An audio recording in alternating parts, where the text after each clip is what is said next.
Salom do'stlar. Bugungi videorolikimizda qanday qilib akkauntni to'g'ri kuchaytirishni o'rganamiz. Undan oldin videoni boshlamasdan oldin videomizga like bosib, kanalimizga obuna qo'yish esdan chiqmasin. Qani biz video boshladik. Xo'sh, do'stlar, birinchi navbatda nima qilishimiz kerak? Birinchi navbatda bizlar Wartals'ni ko'proq yig'ishimiz kerak.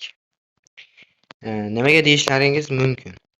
Sababi men har bitta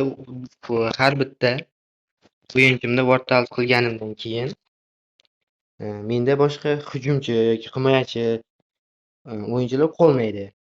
Shunda men kuchaytirish ishlaganimdan keyin faqat Rodri'ni o'ziga qoladi.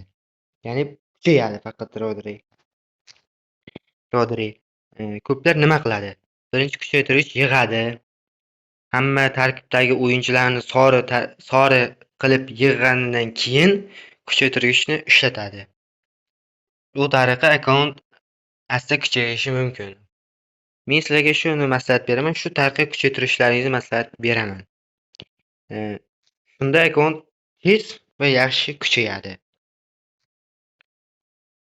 Videolarimiz sizga yoqqan bo'lsa, kanalga obuna va like bosib ishdan chiqmasin. Mana shu videomiz 1000 ta like yig'sa, keyingi videomizda qanday qilib tezroq tanga va olmoslarni ko'paytirishni o'rganib o'tamiz.